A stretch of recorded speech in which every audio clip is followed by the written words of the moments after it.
Hi, I'm attorney Cynthia Alabanza.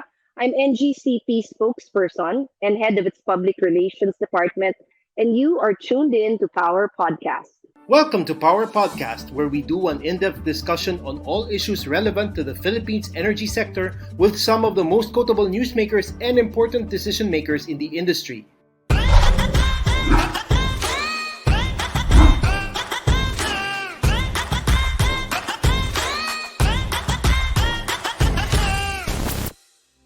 Power Podcast is a production of Power Philippines, the only online publication in the country dedicated to covering energy developments across the archipelago. We cover all news and issues which spark meaningful conversations among members of our growing online community. Like them, we believe that sustaining the growth of the energy sector is vital to the growth of the country itself. I'm your host, Francis Respicio. Let's get on with the show. And good day to all of you, whether you're watching on Facebook, YouTube, or listening to us on Spotify or wherever you get your podcasts. Welcome and to this very special edition of Power Podcast. Special kasi ilang araw na lang at eleksyon na naman. And this election is particularly extraordinary, not just because of the heated races, but also because of the power situation in our country, especially right here in Luzon. If you recall last year, around May, we had these yellow alerts and red alerts that led to rotating brownouts. And that is the fear of many of our mga kababayan. Yan din ang takot ng ating online community na magkaroon ng brownout itong mismong halalan. And to talk more about election power issues as well as other transmission issues that concern us, we have with us NGCP spokesperson, Attorney Cynthia Alabanza. Attorney Cynthia, good day and welcome to Power Podcast. Hello, Francis. I hope you're doing well. Yes, and I'll shoot the first question because I'm sure ang daming nagtatanong. Do we have enough power supply for both the counting and the canvassing of votes? Also, the day itself on May 9. So meron nga ba tayong supply na ita-transmit? So, the floor is yours. Well, on paper, no, we've been saying this since January this year. On paper, it seems as if we do have just enough supply to tide us through the entire year. Pero kasi yung balancing of power supply and demand, no, there's so many factors that affect it. Both the supply is also cannot be perfectly predicted, nor can the demand. On the supply side, the thing that we really have to watch are the maintenance shutdowns. So there are two kinds of maintenance shutdowns: those that are planned and those that are unplanned. The planned maintenance shutdowns are submitted to the Department of Energy by NGCP in coordination with the power players, and we did this as early as December of the previous year. So yung power planning natin for the maintenance shutdowns for 2022 was submitted by NGCP after consulting with the energy players last October 2021. And this was approved by the Department of Energy. The problem is not everything always goes as planned. Now, sometimes you have power plants that postpone their maintenance shutdowns. Sometimes you have power plants that extend, and sometimes you have other plants who have emergency shutdowns that are not part of the plan that was submitted and approved by the DOE. And these unplanned maintenance shutdowns are what we see in the past couple of years, no? Yun ang talagang malaki yung effect doon sa power balance natin. You mentioned earlier that there was some power disturbances in 2021, particularly end of May and the beginning of June. If you looked at the power maintenance program, the grid operating and maintenance program, wala tayo dapat nakitang power shortage noon, but it happened. Why? Mm-hmm. Because you had more than 4,000 megawatts. That's a little more than 20% of Luzon's demand. 4,000 megawatts was lost to the grid on unplanned maintenance shutdowns. So yun ang hindi natin maplano. So on paper, yes, sapat.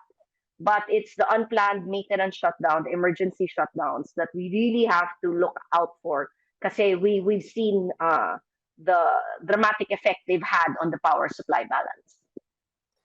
couple of days ago, we did a report, an article, where it says na I think four plants sa Calaca are still down. So you have yung kina SL Tech, you have kay Semirara, you have siguro either they're down or prolonged yung unplanned shutdowns nila. But given that situation at this point, what is the worst case scenario that we can expect specifically on election day and again during the counting and the canvassing? Yeah, like I said, no, so many factors come into play when you're talking about the power supply balance. So we're talking about the supply, how it can be disturbed with unplanned maintenance shutdowns. On the demand side, lots of things can have big impact on how we use electricity. And for Luzon, weather is among the most uh, the biggest factor that can affect supply, and also the declaration of a holiday.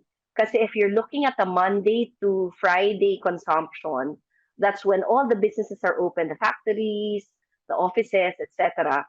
You can see there's a huge difference between the weekday and then the Sunday demand.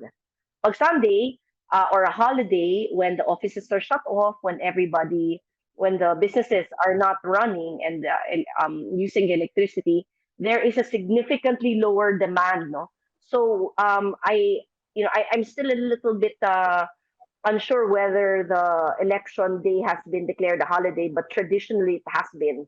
I don't Mm-hmm. recall an Yes. election when it was not declared a holiday. But until that declaration is made, that is something we are hoping that the lawmakers and the government agencies involved, and perhaps the palace, of course, last say sila, would really Mm-hmm. consider. In fact, that's something that they also should consider, maybe extending for the Tuesday until Wednesday. I know that the businessmen are raring to get their production into full speed, but that there has to be a balancing act, because if you want to ensure the integrity of the elections, then this is something you have to think of. Actually, I'll go into the GOMP because in the last one of the last charts na nakita namin, and I'm not sure, please correct me if I'm wrong, kung na-update nito. The last charts that we saw, so you have the first 2 weeks of May, okay yung supply, pero yung last 2 weeks of April and in several weeks after the elections, merong nakalagay na yellow alerts, possible yellow alerts. Mhm. So, I mean, wala pa yatang yellow alert na declare ngayon, immediately before the elections. Pero, eto na nga how about yung after? It really all depends on the, yun nga, yung mga unplanned, is it still possible na magkaroon nitong yellow alerts na after the elections, especially when the canvassing and the transmittal of votes happen? Yeah, actually, for this year alone, I think one of the things that really bothered me coming in to this year was in January we declared 2 days of yellow alert. And Yes. this in particular bothered me kasi mababa ang demand pag January, and we had to declare it towards the end of the day, mga 5 o'clock, later than 5, after 5 o'clock na. So malamig ang panahon, 5 o'clock na, ibig sabihin Yes. Yes. marami ng commercial establishments and industries that have closed for the day, yet we declared a yellow alert.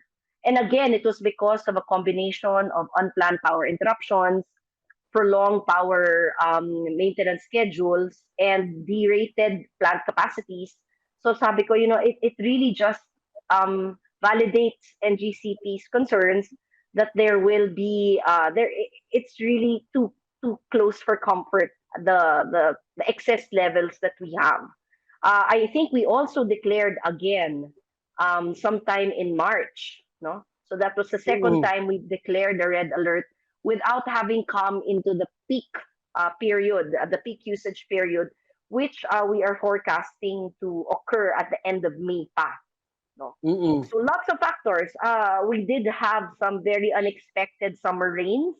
We saw with the Dala ni Agaton affected ang weather systems natin all the way to Luzon. So medyo lumamig yung panahon.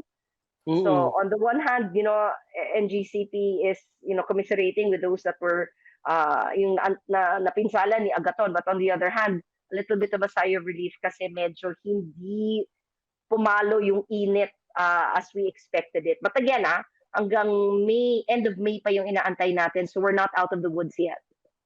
I'd like to clarify, you said March. Red alert ba ito or yellow? No, yeah, we haven't declared a red so far. So far, It's we've yellow. only declared a yellow alert twice this year. Yes.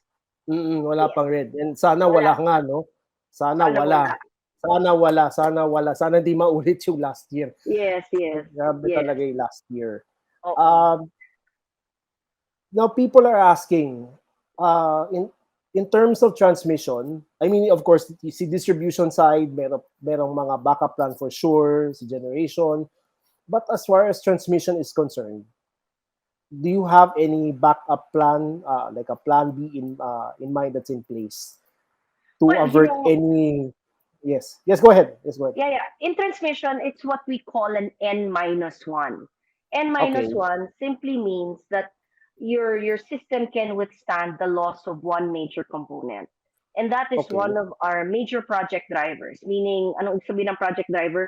Pag nagtatayo kami ng transmission project, isa yan sa mga considerations. There are several reasons for NGCP to build the transmission line. One of them is yung load driven, meaning we have to widen the transmission highways because we see an increase in demand that will require an increase in the capacity of the carrying capacity of the lines. There's also generation driven, meaning maski sapat pa yung facility para sa konsumo, pero may magtatayo ng bagong planta at kailangan niya ng daanan, yun rin, magtatayo rin kami. And another Mm. one is yung N-1, reliability siya, which means yung another word for this, I suppose, is redundancy. So pag maski may naging aberya in one part of the system, whether it's a line or whether it's a transformer, you will, ideally, the consumer will not feel it, or if they feel it at all, it's only temporary habang Mm. nag-shift. So those are the things that we have in terms of a backup plan because we can't really buy and sell power. The law prohibits us, the EPIRA prohibits the transmission operator or the concessionaire from having any interest in the buying and selling of power. In fact, one of the first few issuances of the ERC after it was created by the EPIRA was to direct Transco to stop engaging in generation or generation related activities. Kasi the idea here is that there's an absolute prohibition para walang mga sweetheart deals. So hindi Mm. kami pwedeng mag-shake hands unless it's operational. So on the financial side of it, we're not allowed to do that. Mm. But do we have enough, baka ito din tanungin, no? But do we have enough of these redundancies na in No, place? no. I mean, sigurista ang NGCP, no, we'd like to have as many redundancies as possible, and we've been working towards that. No, I've been with the company for almost 13 years, more than 13 years, no. And a lot of our projects really are geared towards improving the system left to us by government. One of them Mm. is to ensure that the different components are compatible with each other so that it's easier to manage the spares and it's easier to manage how we move around our facilities and our equipment so that in case there's an issue, it's easy to mix and match so that we can restore kaagad. We are very, very far from ensuring that, but we have done a great deal in terms of doing the redundancies, especially in the load centers.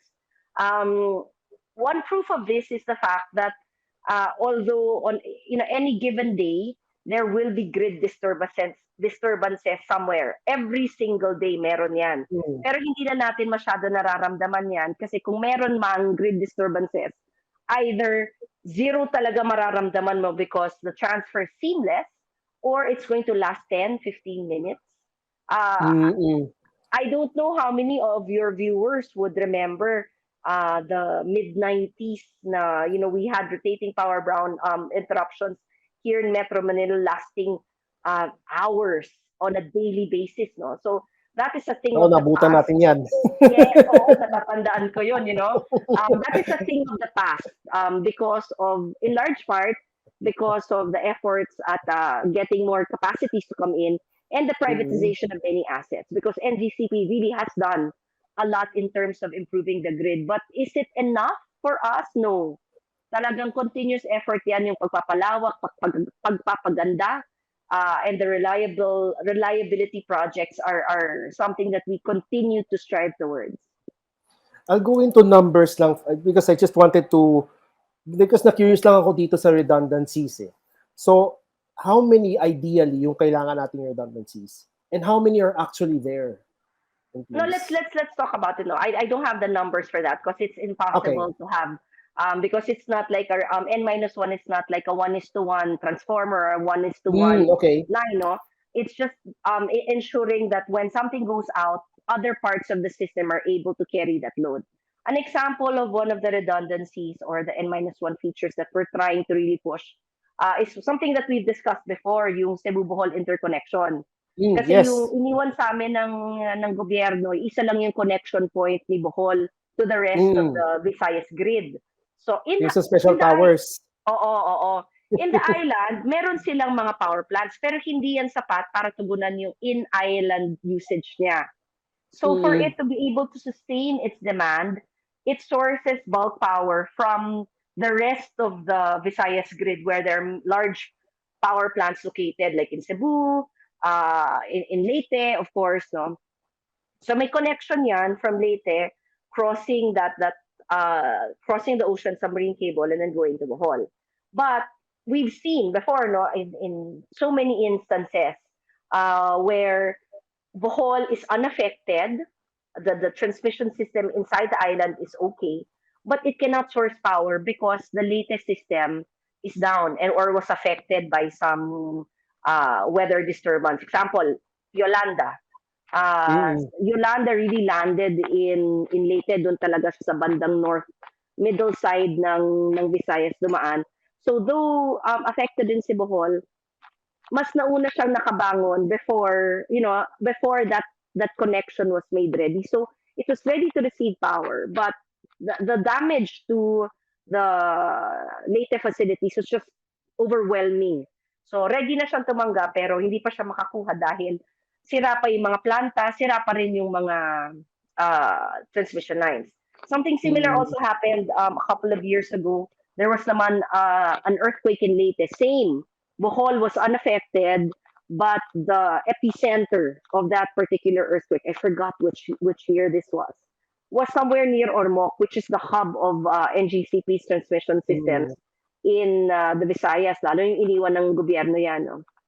So we decided, of course, with the full support of Bohol Governor Artiap, no, to pursue and expedite yung Cebu Bohol interconnection so that if the Leyte Bohol interconnection fails, they have an alternative to source power from Cebu. This is something that was not even in the horizon of government planning, but we expedited that because we really are pushing for that reliability kasi this will have a looping na. If you think about it, yung dinatnan namin, yung sistema ng Visayas, ang tinatawag nila radial, emanating out from Leyte, Ormoc Leyte, di Mm. ba? So, kasi nandun yung mga geothermals, that was really the hub and the focus of development ng government. Then, palabas siya, may papuntang Bohol, may papuntang Cebu. So, kumbaga single road, walang looping. Ang looping kasi Mm. will provide that redundancy because if one part of the loop gets cut, your system can still survive on the other side of the loop. So that CBIP is something that we are really pushing for completion. Okay. So I'll try to redraw Okay. yung mapa ng Visayas grid. Mm-mm. Kasi here on one side you have Leyte, Yes. and then merong connection dito going to Cebu, and then merong connection dito going to Bohol. Parang ganun lang nangyayari. Dyan So rin bumabagsak yung connection galing Luzon. yes, From Naga and from Bicol, Samar. babagsak yan sa Leyte. Okay. So walang looping, walang alternate. Yun ang so Yes, nagkakaipitan sa Leyte. So correct, correct. oo. Yes. So Although ano mm, caveat lang no, in the past 10 years or so, marami na ring mga plantang itinayo sa ibang bahagi ng Visayas, no. There are lots of plants that were built in Cebu because Cebu is the load center. There were several plants also that were constructed in Panay Island as well as in Negros. So now we it wasn't as radial as it was before, but Bohol, yun talaga, kailangan talaga nila ng alternate route. okay. Sige, I'll ask more about the CBIP later, yung Cebu Bohol Interconnection Project. I Mm-mm. still have a couple of questions about that. So, Attorney, I'd like to ask about yung bidding sa ancillary services, yung 1,800 megawatts, because it was supposed to happen March, no? But what happened and kailan ito matutuloy uli? We actually, the bidders actually requested for additional time, and there were some Mm. conferences that went on, and we had to adjust certain internal procedures as well to address the concerns of the bidders. So we decided to rebid, and the bidding, the first notice was published in last Friday, April, ano bang April lang last Friday? April 29 ba? 29, April 29, yeah. 29. And then there's going to be a second round publication on May 5. Now, I will go to another topic. Makiki-update lang tayo, makikibalita lang. Any updates with the restoration, first of our favorite, the two special towers in Bohol? Yeah, well, How are actually, they? yeah, good Mm. news. As you know, no, I think there's so many people invested in that story because it was really an engineering and lineman's victory for us because it was so Mm. difficult. Just to clarify, this is a special tower, not because of anything else other than the fact it's higher than usual at around 130 meters, I think. Basta Yes. higher than normal. This was Yes. the Yes. design that the Napocor implemented when it built that those two towers, and because of that particularly tall configuration, hindi siya kumbaga nasa bag of tricks namin for restoration after typhoon. So it took a lot of engineering and redesign, and of course the bravery of our linemen to even put up the bypass tower, which was finished in the middle of February. I keep forgetting when it was finished. February 9. February 9 it was completed yung bypass towers.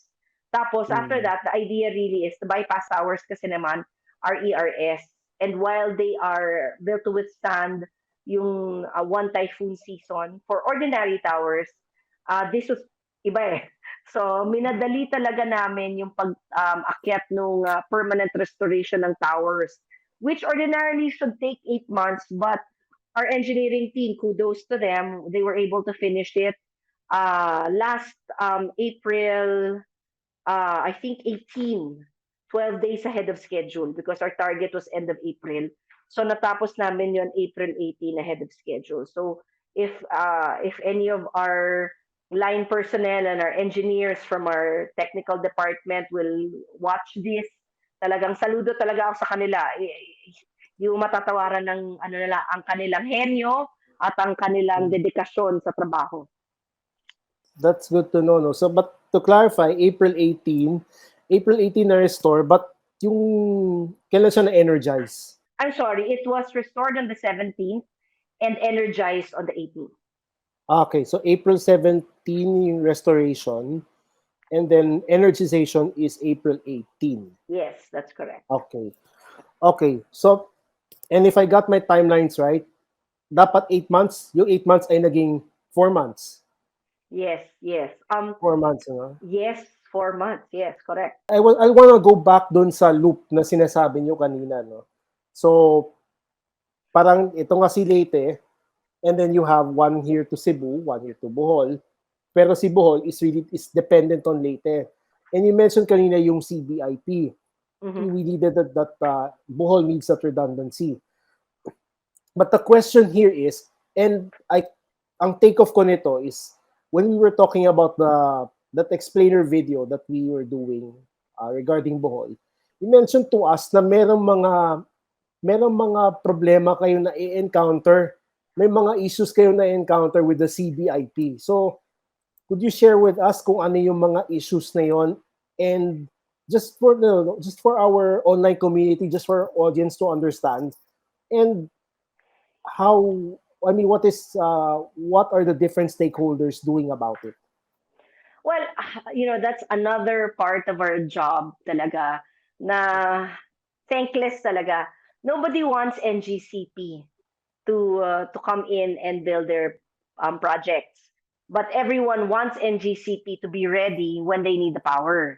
So the reason I say this is we understand naman tanggap naman namin na pag pumasok si NGCP, ang dami talagang perwisyo, no? But it's very difficult to make everyone understand that while this might bother you and your LGU or your township or your barangay or even you if you're a landowner na affected, this is really for the long-term development of the country.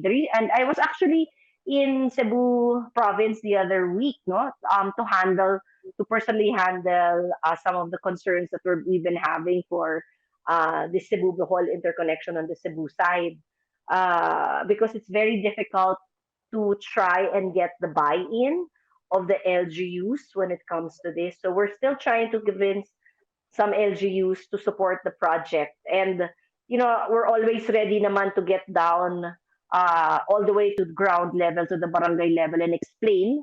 But, resistance is still there. And it's not just for CBIP, ha?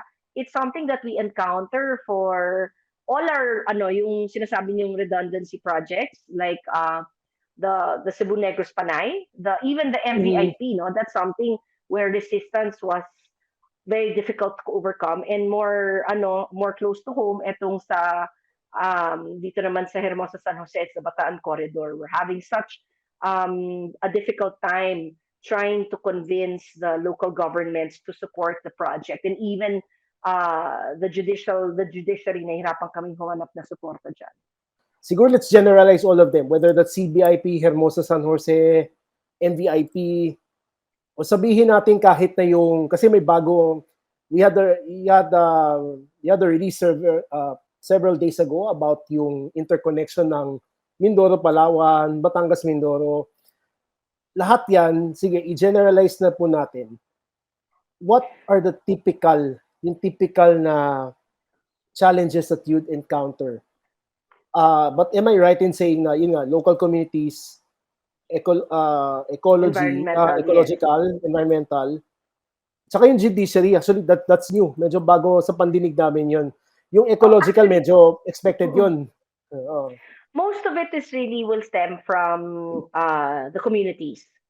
Mhm. Doon talaga, syempre, nag-umpisa yung resistance because, you know, um, we will have to enter property and purchase them at a price that we will not break the bank, because at the end of the Mhm. day that will be part of the expenses that we are allowed to pass on, diba? So as a private entity, we want to be efficient in what we do, but as a public utility, we have to be judicious in our spending. So we can't offer the world and the highest possible price to every single landowner out there that we have to pass through.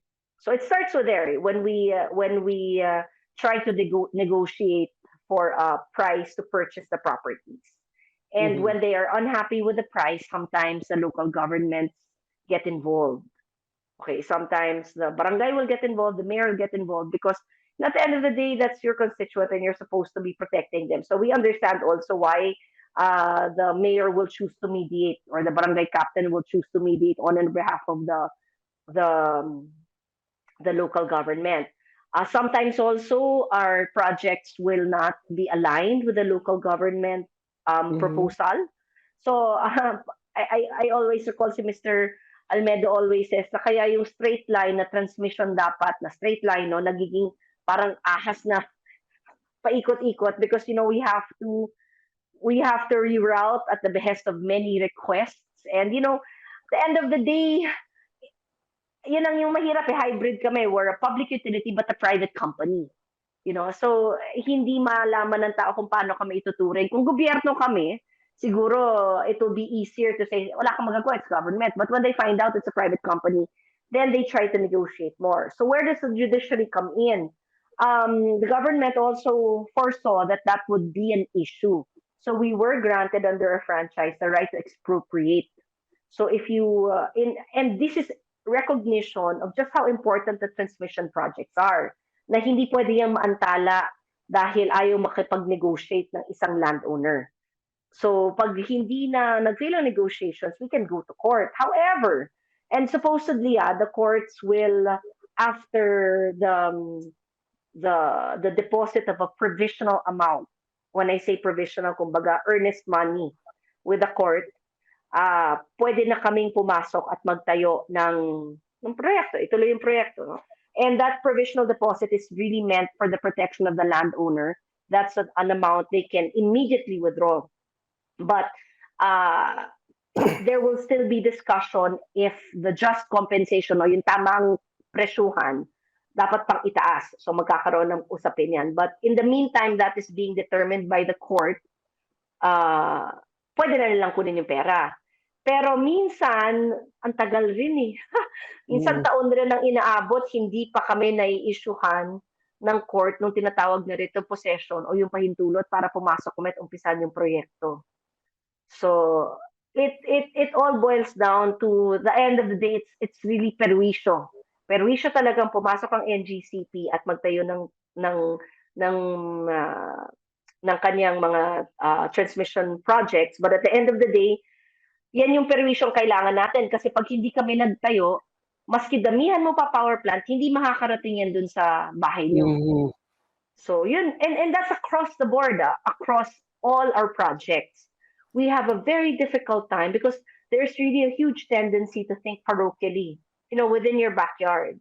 What's in it for us? Why will it be good for my city? Why will it be good for my LGU? And it's so difficult to explain because if you strengthen the Visayas grid or if you strengthen the Luzon grid or the Mindanao grid, that will benefit you. There will be more, it'll be power supply will be more stable. But that's such an abstract concept that it's so difficult to explain, diba? Tsaka hindi mo mararamdaman naman yung reliability na yan eh. Precisely because when it's reliable, you're not meant to feel it. So, that's the difficult part of it, I suppose. It is. Speaking of interconnections, Sir, because we're also running out of time. Siguro just a few more quick questions. A lot of people are asking about MVIP. So yeah, that MVIP, it has had a lot of challenges, and it's no small thing yung naging lockdowns for the last 2 years. It was very difficult for us to get our foreign technical experts to come in, no? But slowly nakapasok naman, tapos nasagasaan pa yung submarine cables namin. I think that was finished in end of 2020. Tapos we discovered as we were laying the second cable na meron palang dumaan na barko at sinagasaan siya. Normally these things should have been coordinated because we do submit our plans to the local government authorities and the national government authorities in charge of these. But there was preliminary coordination with us, pero hindi natuloy. And hindi naman sa hindi natuloy, hindi pa nagkakasaraduhan, dumaan na pala sila. At any rate, naayos na rin naman yon, no? But it is delayed. It was meant to be online in 2020. But now we're targeting for October this year. We're doing our best. But the submarine portion has been completed, and there are several segments in Mindanao that have also been completed, and we are just really pushing for the Visayas side. Okay. Ang last pronouncement kasi in the reports was Q1 2022. Yeah. But just to ask then, what's causing the delay ngayon to October?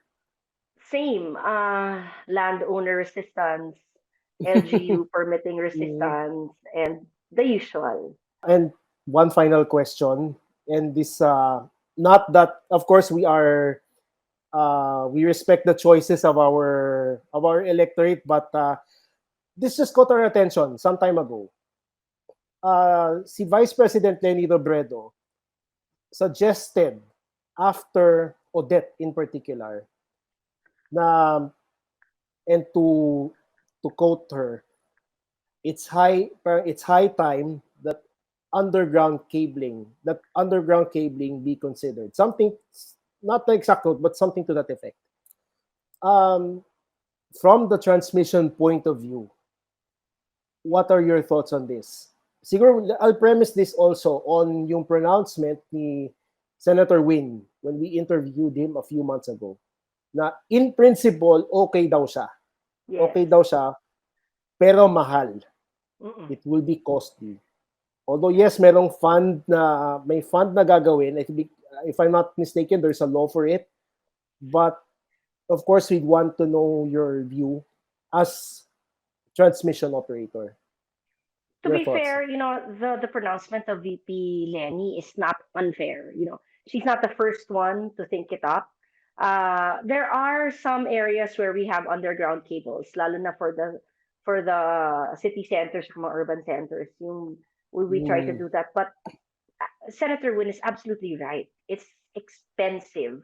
In some studies, 7 to 10 times more expensive. And when you're talking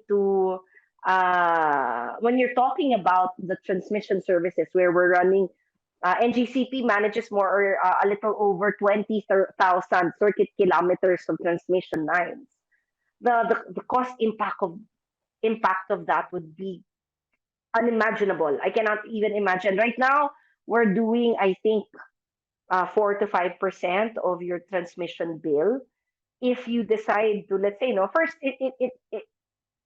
it's going to have such an impact on the bill. No? Plus, second of all, it's not as flexible as overhead cables. Mas flexible ang overhead kasi, bakit? Nakikita mo madaling palitan, madaling upgrade, madaling i-adjust. Kasi kita mo nasa air lang, di ba? So if you want to upgrade that from, let's say, 138 to 230, maybe adjust the tower height a bit, do a reconductoring, palitan yung mga kable, and you're done. Di ba? Okay. But if you're going, I'm not quite sure it's doable or even easy for an underground cable to be that easily upgraded. And also maintenance is gonna be difficult. Kasi sipin mo kada may aberyan huhukayin mo. So it's very difficult to pinpoint areas where there are faults because I don't know if we've ever discussed how we do restoration for typhoons. No, there is the remote thing where from our control centers we try to energize certain segments. Pag nag-fail, pag nag-on, it means wala dun yung problema. It could be Okay. anywhere from, let's say, a branch, no? Tapos, pagkatapos mo, ilaline patrol mo. Diba? And it's not as if pag inano mo yan, binaon mo yan, hindi siya susceptible sa ibang conditions. You have earthquakes, you have water seepage, diba, that are less visible. At least pag nakikita mo sa torre, alam mo na kung sira siya or hindi, madali mong ayusin. Okay. So you have to weigh the pros and cons of that. Like I said, in certain areas, we will be building it underground. I know in Cebu, we do have several underground cables, lalo na Yes. because I saw of one. it's an urban city center. It's an urban center, it's city center. So meron kaming mga areas talaga na nilalagyan ng underground for that. But in terms of converting all to underground, it might not be financially viable. It's Okay. technically feasible, but not recommended because the cost will be just too great. So, Kasi and I'll if you look at qualify it, that. if you look Then at it, I I think just one last word on that, Francis. If you look at it, even in the more developed, far richer countries than us, like in the United States, you'll see in the countryside, overhead pa rin talaga. overhead. Okay. What VP Lenny particularly suggested was underground cabling in storm-prone areas. Yon, I forgot to mention that kanina. But If we would yeah, have that qualification, would it still would your stand be still the same? because storm prone in this country is your entire eastern seaboard. Yes. That's my ano ha. Kasi I started here in 2009. And at Hmm. that time, the first few storms that I encountered hit North Luzon. Knock on wood, goodness, I haven't seen a storm hit North Luzon in quite a while. I think the last one that landed in Luzon was yung tatlong magkakasabay end of 2020 ata yun. The one that hit Bicol and Sina ano to, Princess. sina Ulysses. Yes, yes, yes, that one. Yun yung Rolly huling, Ulysses. oo, yeah, Rolly, correct. Your Rolly and Ulysses. No? So Mm-mm. that was the last one. But then, yun yung mga traditional Bicol area.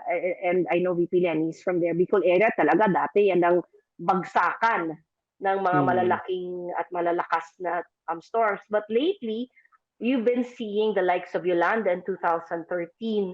Etong parang shocker na si Odette last year Yes, that no one so expected.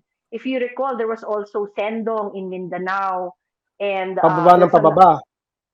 and akyat baba siya. So you're talking about the Mm-mm. entire Eastern Seaboard. Plus, another thing, there's so many learnings in Odette. That's why challenging ang trabaho ko, but I really love it because I learned so much, no? Odette was particularly different. Kasi, Mhm. tawag dito, supposed to be, pag nag-landfall ang bagyo, hihina siya, babasagin siya. Kasi it gets its strength from the water.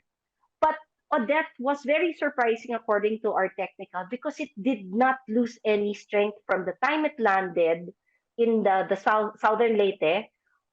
Pagtawid niya into Bohol, pagtawid niya into Cebu, pagtawid niya into Negros, parang minimal yung paghina niya. So now you're thinking, how do you plan for that when that entire area is now parang it's happened it still bears the full strength of the storm. Tsaka load In centers yan.